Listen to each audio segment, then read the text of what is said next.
on page Kuf Mem Tes, we're up to Ois Hey. So the Rebbe has quoted the Rebbe Rashab's maamar that says that what Sarah achieved, that Noach and Chava did not achieve, is a level of simcha, of joy, that is morgish, you could feel it, but not with any ego. It was with bittul. And that the true nature of simcha is that it comes hand in hand with bittul, anava, with humility and self-nullification. Something that needs to be explained, and it will be explained in the continuation of the maamar. Let's look at Ois Hey, the bottom of Kuf Mem Tes. We can connect this concept of joy and bittul with what it says in the pasuk Oz Yamalis Chayk Pinu, that then our mouth will be full of joy. We're then referring to the time of Moshiach. When Moshiach comes, our mouth will be full of joy. Meaning that in the future, and only in the future, will our joy be at its absolute complete stage. That we have joy now, but it's joy in the future that will be complete. To the point where current simcha, the simcha we have now, even if you're in the highest state of joy that is possible in the current state, in the state of Golus, when Moshiach has not yet come, is incomparable to the joy and the happiness that will be when Moshiach comes in the future. So whatever level of joy we are able to reach now, even the ultimate level of joy, is nothing compared to the joy that will be in the future. Then Yamal, it will be filled, it will be complete, the joy that we have. That's the pasuk Oz Yamale. It's the emphasis on the Yamale Schreik Pino. It'll be full. Now, hang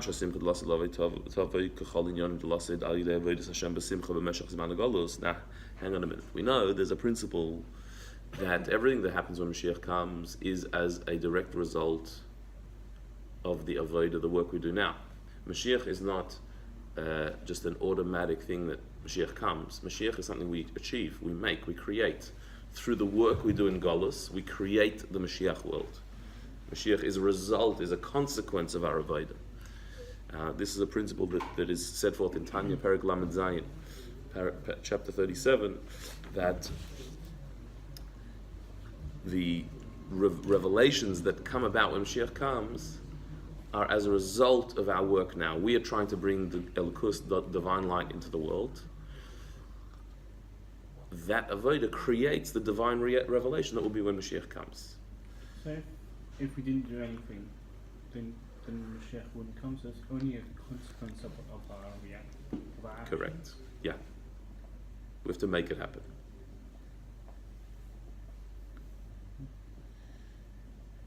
So Moshiach is not just a reward for our actions, it's the result of our actions.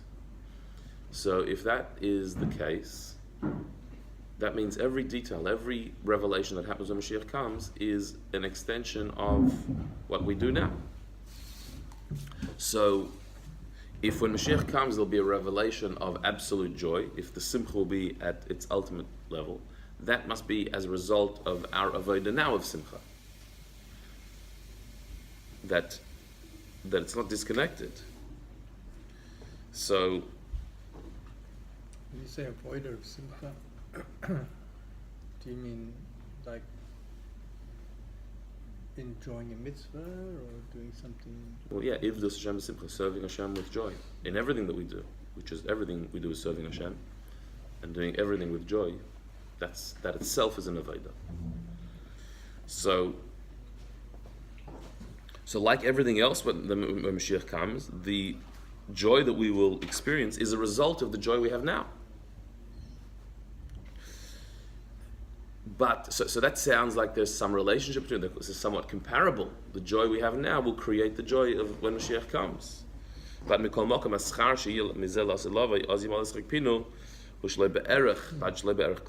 nevertheless, the reward we will receive in the future, when we will be completely joyous, we'll have joy on the complete and ultimate level, is incomparable, totally beyond the scales of the joy that we have now. To the point where you can't even call it a reward. So after saying that everything that happens in the future is a result of what we do now, and therefore there seems to be a relationship between them, the Rebbe then says, however, the level of joy will be such that it'll be incomparable. You can't even say there's a relationship between the joy now and joy then. Like, that's not called joy. Then we'll look back and say that's not joy. This is joy. Talking about physical joy or spiritual joy.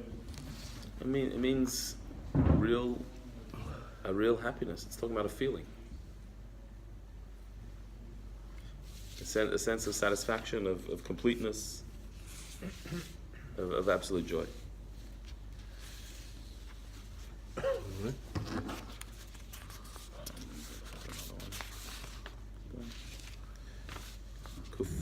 Kuf mem test at the bottom. So, with this we can understand an interesting detail in the story of Sarah, that her son, that Sarah prayed for and davened for to the extreme. This was like her dream was to have a son, and she put everything into it. In fact, she was more urging to have a son, even more than Avram Avinu. That Avram also davened for a son, but not nearly as desperately and as urgently as Sarah did. So she put her whole self into having this son. And who was the son? Nikra. He was called B'Shem Yitzchak. His name was Yitzchak. Al Shem Tzchoik Aser Li'Elikim. The word Yitzchak comes from Tzchoik, that laughter and joy Hashem has made for me. Ki inyan dillah havachayin the Sarah who kamay v'nichi lafanav sheyilasid. Because Sarah was a person who we've said from the Zohar, her life was hers. She lived fully. She was completely present. That means she lived a life of joy, of absolute joy, that was not egotistical. She felt it, but it wasn't egotistical. That was a taste of v'nichi lafanav, of living in front of Hashem, which is the description of how we'll live in the future, where we'll be really alive when Moshiach comes. Kanal b'maamar of the Baal Yom, as we quoted previously from the Rebbe Rashab in his maamar, that in the future, v'nichi lafanav, we will be fully alive, and Sarah reached that level of life, a taste of how it will be in the future, when you're fully alive, fully present, and fully joyous in every moment. Not like we are now, where our minds are all over the place, so we're never present, we're never really in one place, we're always thinking where we have to be next, or why are we here, or maybe we should be doing something else, or we're not really getting done what we need to do, or we don't really want to do what we have to do, or Where's my phone? yeah, exactly, or did I just feel a vibration? I think somebody is calling me, or they should be calling me, or why aren't they calling me? We're never actually in anything. And so therefore we're never joyous, because we're never experiencing what we're supposed to be experiencing, where our minds are all over the place. So Sarah managed to transcend that and to be completely alive and completely experience her life, but not be egotistical. She didn't live just for herself or about herself. And so that is real joy. So she had real joy, real satisfaction, happiness. And that, v'nichi lafanav, that will be the future. We'll have that as well. So Sarah lived in a futuristic level of joy. V'zeu shebenash al Sarah hu Yitzchak. And that's why her son, which was her dream that she prayed for, his name was Yitzchak. She'inyanehu tzchoik v'simcha. Because the idea of Yitzchak is joy, happiness. V'ad tzchoik v'simcha b'dugmas yimal tzchoik pinu to the level like the filling our mouth with joy that is described in the future. And that's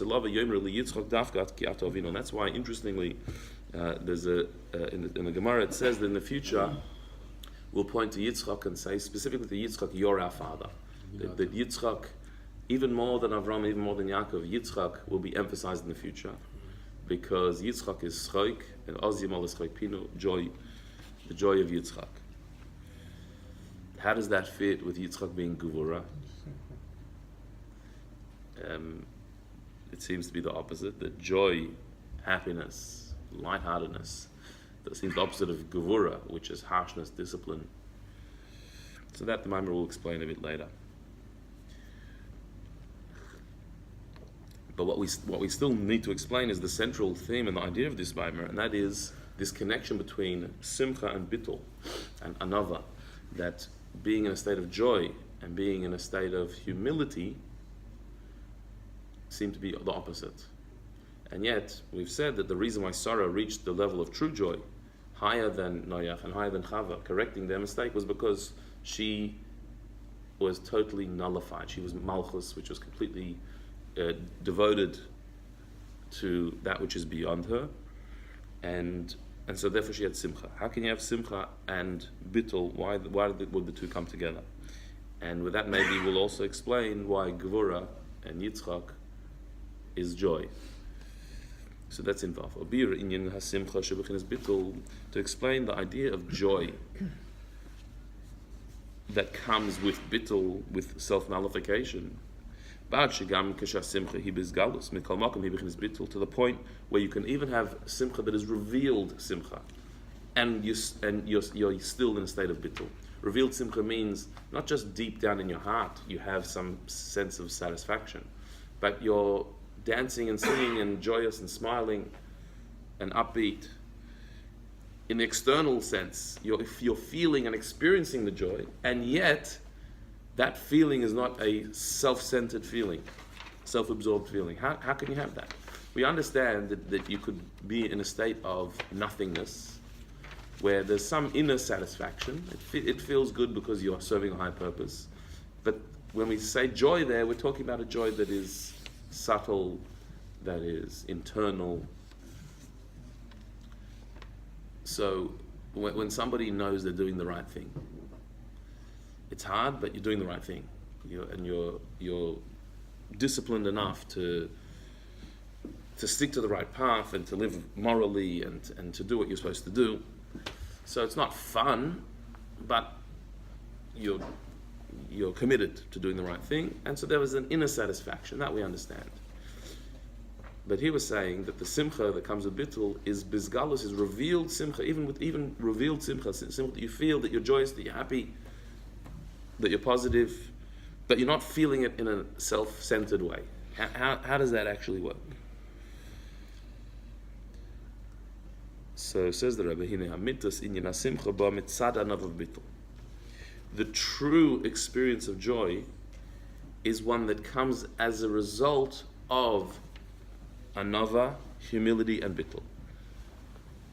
Meaning, not only these two things not contradictory, but the necessary one for the other. To have true simcha, you need to be somebody who's batal, who's nullified, who's transparent in your ego, and who's humble. An arrogant person does not actually have real simcha. How so?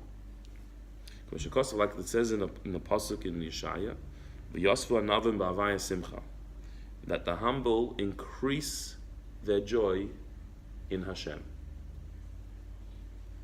The humble increase their joy in Hashem. It's a pasuk. It's a straight up pasuk.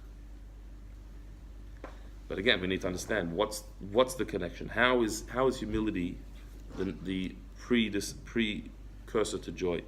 Ubira shaychus da nava v'simcha, to explain the connection between humility and joy.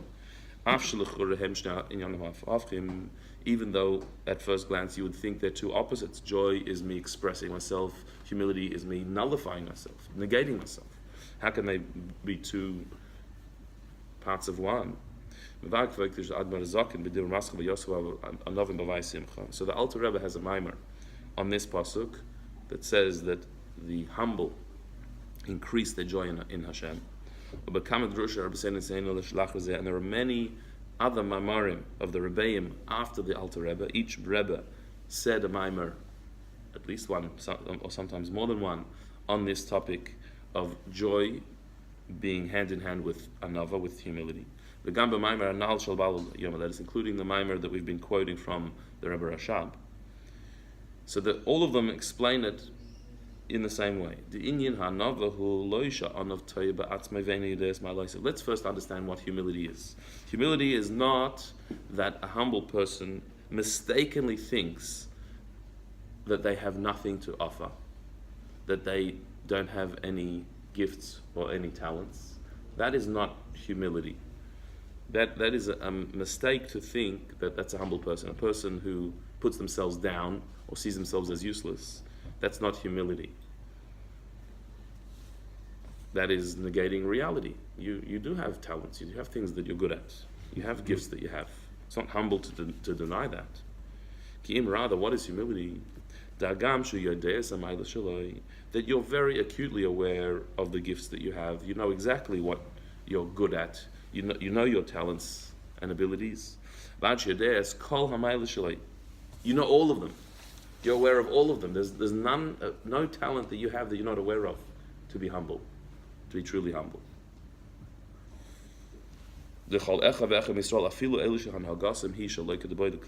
Rebbe says in brackets, in case you think that, well, maybe I really don't have any particular talents.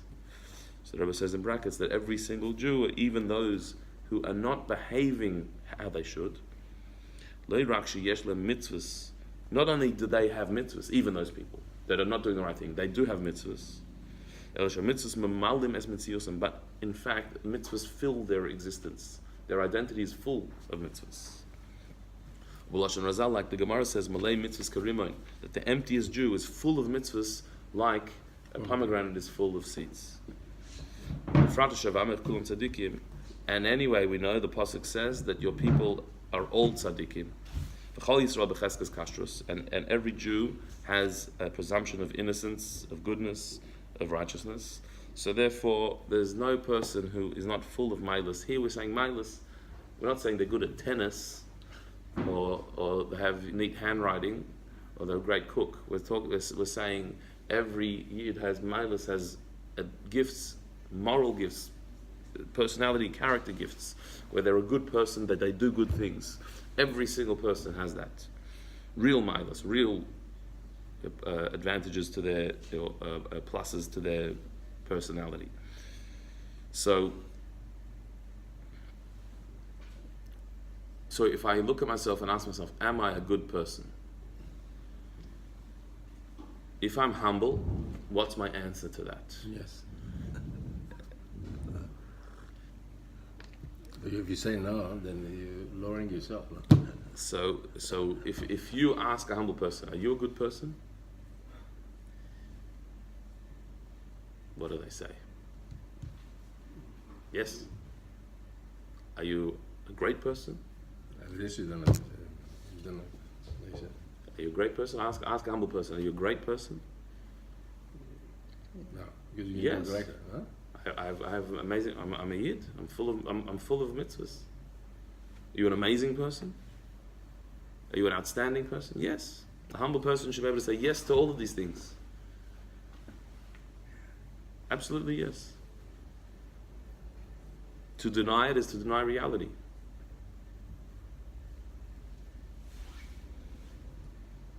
Are you showing off then? I'm amazing. I'm outstanding. Well, I asked you. Sorry? Huh? I asked you. Are you an amazing person? Does an Anav think they're an amazing person? Yes, they have to. Otherwise, they're denying reality. You have an unbelievable, powerful neshama.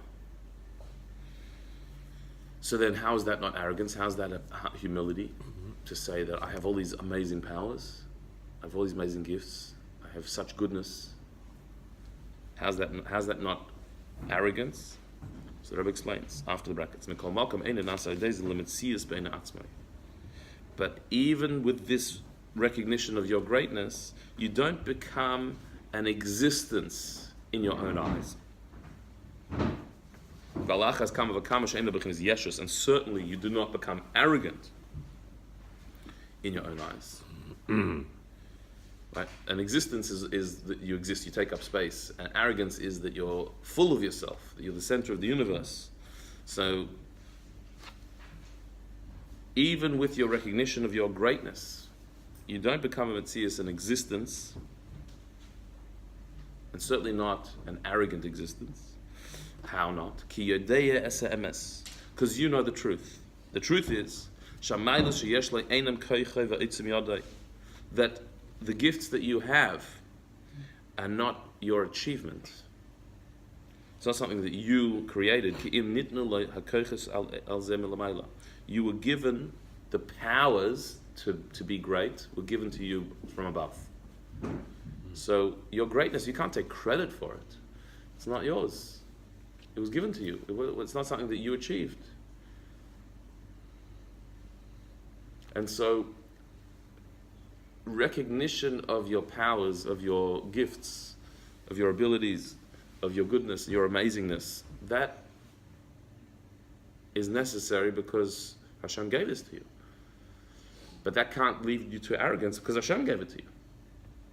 It's not yours. It's not something that you created.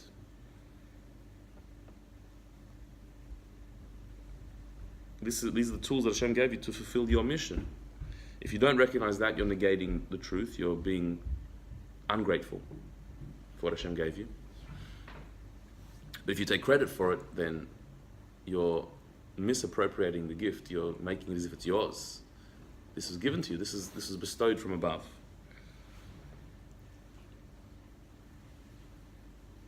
And not only that,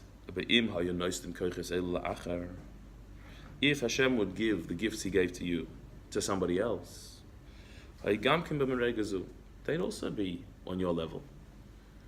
There may be people who are currently on a lower level than you, who have not achieved the greatness that you have achieved.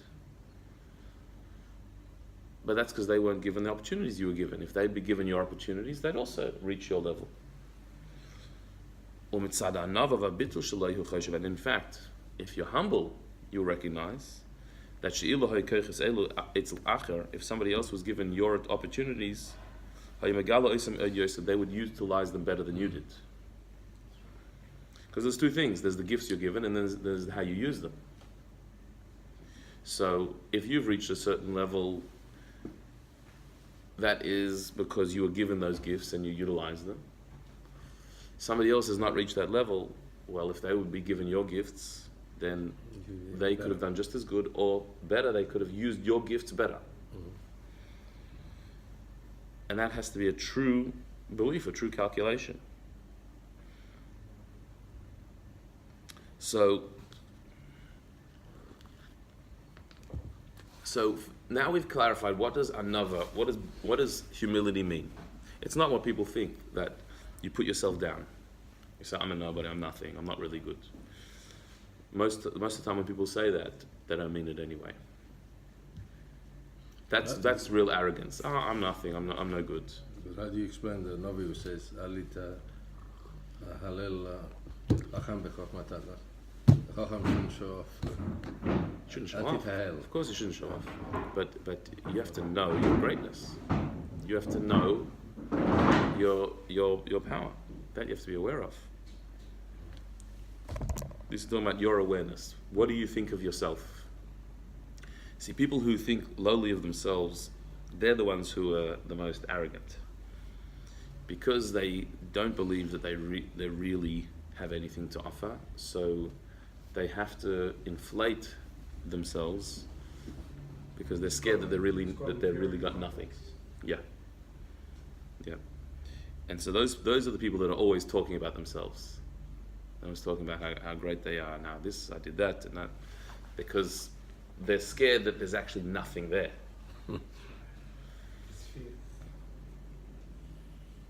Another is that I don't need to blow my own trumpet because I know my own gifts. I'm very comfortable with myself. I know that I have a lot to offer. I know that I've done a lot and that I have goodness in me.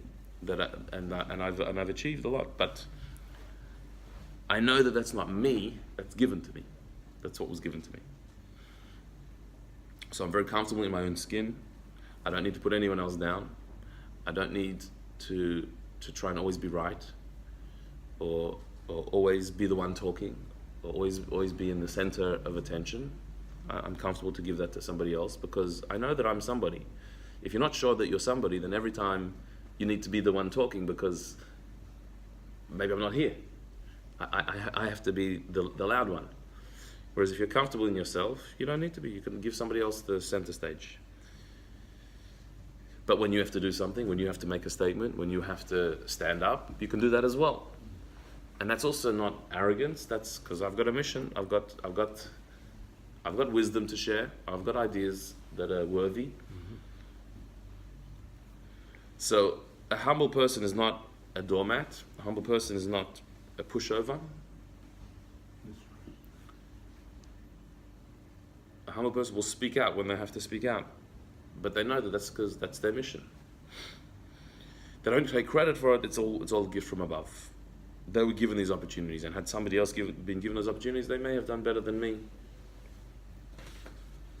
Okay, so if that's what humility is, this humility, brackets mekivin shu yodei esamailos, you're totally aware of your gifts. But you don't become an entity out of that. It doesn't make you into something. You don't become an ego as a result of your gifts, because these are gifts that you're given to fulfill a mission. It's not about me. I didn't make them, they were given to me. They're not given for me, they're given for me to fulfill my mission. So, so then such humility will certainly not lead to the opposite of joy. On the contrary, this humility and this bittul, this self-nullification, this transparency of self, that you believe that actually I deserve nothing. Everything I have is a gift to me. That brings you to great and complete simcha. Which he doesn't explain. What was the logic there? That when you have absolute humility, you know your gifts, but you don't take credit for them. You don't become an entity. So that won't lead to the opposite of simcha. On the contrary, that humility, that bittul, that's what brings the greatest joy. I thought, isn't this what we're trying to explain why? He's just made a statement here that humility, we just defined humility. Now we're supposed to understand, now that you understand what humility is, not only will humility not lead to the opposite of joy, to make you miserable and feel depressed. On the contrary, that will lead you to absolute joy. But how? Well, I mean, often people who recover from an illness or have a near miss with something dangerous, and they just feel this sense of gratitude, for what they didn't see just a moment before. Mm-hmm. So there's this humility and gratitude and right. suddenly for what you have. Right. So that's what he says in that small brackets there on the fourth last line. That bracket is the key. That because you have absolute humility, so you feel that there's nothing that you deserve. There's nothing that you've earned. Everything you have is a gift from above, is totally given to you for free. That only a humble person thinks. An arrogant person thinks, I'm deserving, I'm entitled, I should be having this. Why don't I have that? Why isn't that person giving me this? Why aren't I getting that attention? Why aren't people running around me? An arrogant person is always thinking about themselves and always thinking why people aren't doing what I want them to do. Why aren't they serving me correctly? It's my turn. I should be doing this. Why are they getting in my way?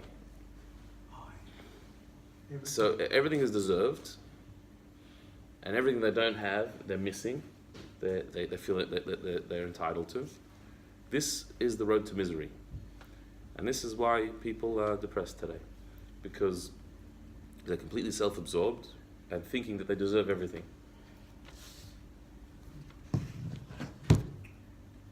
Because you can never have everything, you can never even have half of your desires fulfilled. So there's always going to be a majority of the world that you don't have. what you didn't get, there'll always be reasons for misery and more misery. Whereas if you have this another attitude, which is, I don't deserve anything. Even my existence I didn't earn. It was all given to me. And even my achievements that I've done, that was also given to me. So I don't deserve anything. So from a place of absolute non-deserving, look what I've got. Look at all the unbelievable things that have been provided to me and given to me, all these gifts. That's all bonus, that's all extra. So you're grateful for every single gift that you have in your life. Everything is a surprise, everything is an extra bonus. From Yaakov Avinu, he said, I came with nothing, you look, Yeah. Yeah. I had nothing, look, I got now 2 camps. So that is when you can actually experience joy, because you're happy with everything you have because it's just given to you for free. Start to appreciate everything. Can I just ask, is there any concept of introvert or extrovert within Judaism? Is that in concept? Does that come up anywhere? I don't know. Not necessarily related to this, just. I don't know offhand. Can't think. Just wondering if it does play into, I guess, your personality, make things easier or not in terms of. I don't think for this it would make a difference, because even somebody who is very expressive, loud, doesn't have to be in an ego sense. It can be that you have something to say and you share it, but it doesn't have to be egotistical. It doesn't have to be on the center of attention. So I think that is the key, that misery comes from being self-absorbed and feeling entitled, and therefore there's always going to be so much that you're not getting that you think you deserve. And so such a person lives a very troubled life. Whereas somebody who has humility, real humility, means, I know I have gifts, but it's all gifts. I know I have talents, but it was all given to me for free. And so therefore, all my achievements are really what Hashem has put in my path. Somebody else could have done a better job than me. And so whatever I have is a gift. Nothing is deserving. It's all given for free. Then that brings absolute joy. And he concludes the paragraph, the shleimas hasimcha hi dafka b'mishu batel. The complete joy, the completest levels of joy are only achieved by somebody who is totally batel, self-nullified. K'mavur b'mayim barucha, as the Rebbe Rashab extensively explains.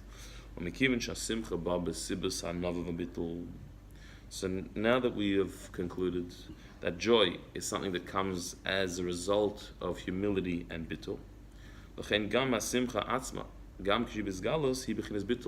so therefore the joy that you experience on this level is a joy that itself is humble and egoless. Meaning, if your definition of joy is having my needs met, having my desires fulfilled, I deserve this, I deserve that.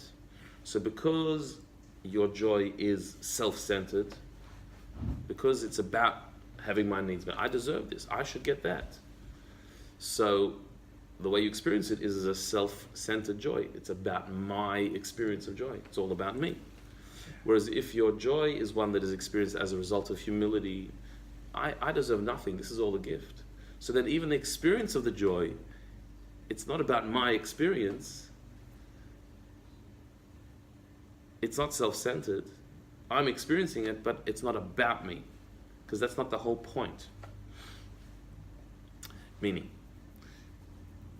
in the world today, joy is seen as an ends, as an aim. The pursuit of happiness, like the aim of it is to reach happiness. That we should just be happy.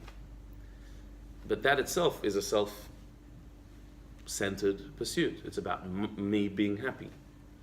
Here it's saying no, joy is an avodah. A part of avodah Hashem is to be in a state of joy. It's a means, not an ends. It's not where we're trying to get. It's the way we get there. Where we're trying to get is to serve Hashem. Serving Hashem should be with joy. So how do you get joy? By being humble and realizing that everything is a gift. So then your joy is created through humility and is experienced with humility. Because the end is not me. It's not about my experience, it's me having fun. It's about me serving my purpose.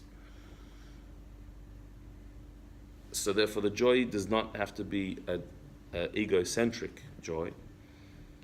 On the contrary, it's experienced with bittul. So that means you're in a state of joy, revealed joy. But you're not caught in the trap of self-centeredness. And this is what Sarah achieved. So that's why look in Zion. That's why the pasuk says, and the years of Sarah were 100 years and 20 years and 7 years. Shnei Chaye Sarah, the years of the life of Sarah. Why? What's the repetition? The first phrase, that these were the years, these are the days of Sarah, that is referring to the fact that she achieved a higher level of life, living life on a higher plane. That's the first phrase, that she was living on a deeper and higher plane. And it specifies what was she living? Meya shana ve'esrim shana ve'sheva shanim. 100 years and 20 years and 7 years. It separates. It doesn't say 127. It says 100 years, 20 years, 7 years. Shekoi al kol spheres. What that is creating, that verse is expressing all of the 10 spheres.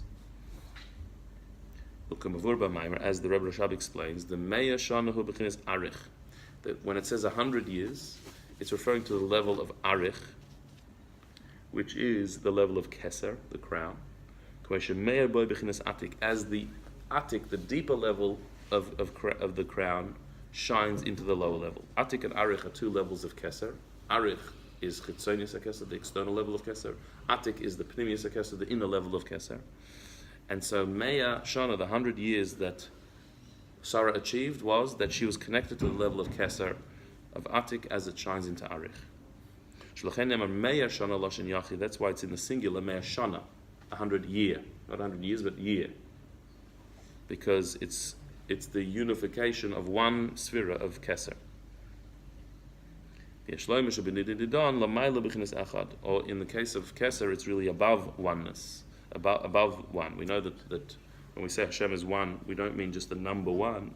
We mean His absolute oneness that's above any number. So the level of keser in our personality, keser is ratzon and tainug, pleasure and will, in our personality functions. The two levels of keser, atik and arich, are our force of pleasure, which is the deepest force in our personality. Everything we do is because it's pleasurable. There's a pleasure in it. That's external pleasure, and will is internal. Will is tainug is deeper than ratzon. You want something because there's a pleasure that you get out of it. So tainug directs ratzon. Pleasure directs your will. So on these levels, the singular because it was atik as it shines in arich. So they become one. That's why it's in singular. Yeah, yeah. So what that means is that Sarah had completeness on the level of atik and arich, tainug and ratzon, pleasure and will were completely aligned with the divine. That her greatest pleasure and her deepest will was to do Hashem's will.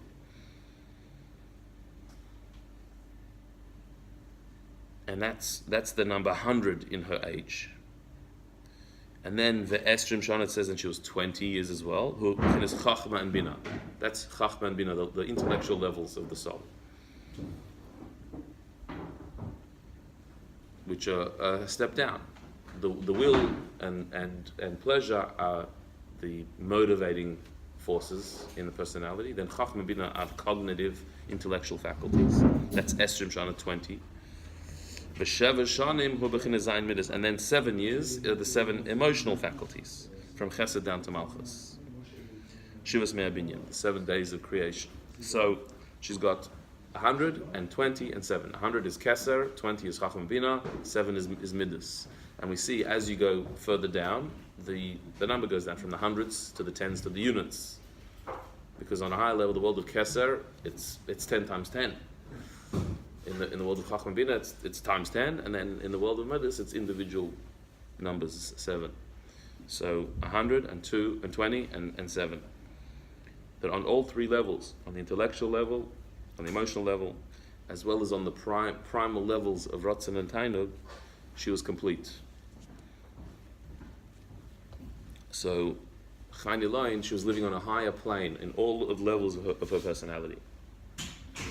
And then V'achakach Moisef Shnei Chai Yasar. And then it adds at the end of this pasuk, Shnei Chai Yasar. These were the years of the days of Sarah. Seemingly repetition, but the Zohar says Dilah Hava Chayin. What that's saying is that these years were hers. They were absolutely hers. Shechayin hen Dilah Gam B'murgish, meaning she was living a life that was hers. She was present. She felt it. She experienced life. The bittul that she had didn't mean bittul that she is robotic in her service of Hashem, or she's got no personality. That the levels of Keser, Chachma Bina, and the 7 Midas were like invisible. She was very present in her life. She had emotions. She had ideas. She had Ratzon and Tainug, will and pleasure. She had all this. She felt it all. She was present in all of it. It was hers. And that means that she had total bittul, even in having revealed joy. She was joyous, happy, alive, connected, but it was all for a high purpose. In other words, we usually understand that there's a contradiction. Either you have bittul, which means that you're nonplussed, you're equanimous, you're invisible, you have no personality, a transparent being, there's nobody home. Or you have Yeshus, ego, which is where there's a full-blown, loud, noisy personality there. They seem to be contradictory. Either you're transparent or you're full of yourself. Sarah reached this unbelievable fusion of being a total self with complete character and personality and opinions and very much alive and joyous, and yet totally bittul, totally nullified, because none of that was about her. None of her personality was about her. It was all about serving Hashem. So she had the Kesser, she had the Chacham, she had the Bina, she had the 7 faculties, she had all of that. Dilah Havachayin, it was her life. She was alive, but it was all with bittul, and therefore absolute simcha, because it was not about her. It's like quoted previously from the Rebbe Rashab.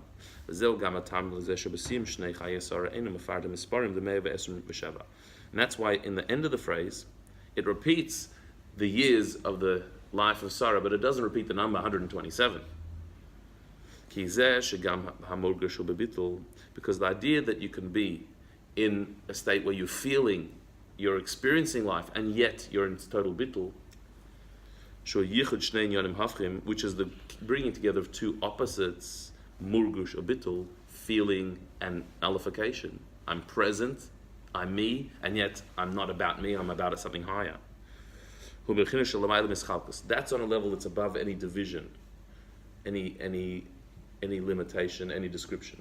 So while the personality is described as having Keser and Chochma and Bina and Midas, there's different layers of the personality. But the bittul thing is not a layer. It's not a character trait. It's not one particular thing. It's an all-encompassing way of living. And so therefore, the pasuk starts by saying she has all these levels, but concludes by saying that her life was hers, which was beyond all of those levels. It's not specific to any level. It's not one character trait. It's a all-encompassing attitude to life.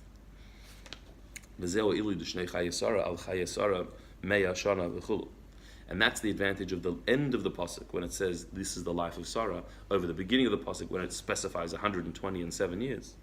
The inyan meya shana v'esrim shana v'sheva shanim, when it says that she had 100 years, 20 years and 7 years. We're saying a very high thing. She reached all of these levels. She was serving Hashem with Keser and Chacham and Bina and Midas. As Rashi says that this was describing the extremely high level that Sarah reached in her lifetime. But it's still dividing it up into 120 and 7. There's division there of levels.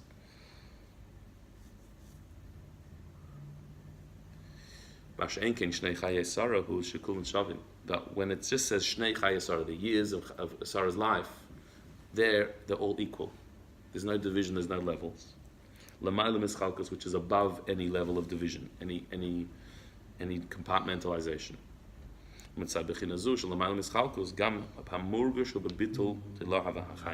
on that level where there's no division, so then even what you feel is in bittul, and her life is hers.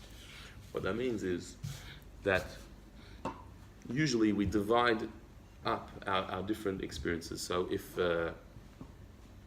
there's our intellect and our emotion, there's our inner drives, and they're all different, they're all separate. They all have different levels of intensity. But when you have bittul, so bittul is indivisible. It makes no difference. So in our moods, we have different moods. Like every day, we're in a different mood. I'm in a good mood today, not such a good mood today. I'm feeling motivated today. Today, I'm not so motivated. That's all in our emotional world, our inner world. But in the level of bittul, it's not about me. So therefore, there's not these shades and ups and downs. It's all one. Whether I'm in a good mood or not a good mood, but I'm serving Hashem. In the not good mood or in the good mood, whatever it is, but I'm serving Hashem. There's no division. I understand or I don't understand. I'm feeling it or I'm not feeling it. That's all in me. But in serving Hashem, whether I'm understanding or not understanding, whether I'm feeling or not feeling, I'm serving Hashem. So the beginning of the pasuk says that she had all these different levels. She experienced all the tainug and ratzon and chachma, bina, emotions. She experienced all these levels. But the end of the pasuk says, Shnei Chayei Sarah. But whatever she was experiencing, whatever she was in, it wasn't about her. It was about serving Hashem. So therefore, it's all equal. And that's total joy that comes with bittul. You say it's also the other way around, to get to self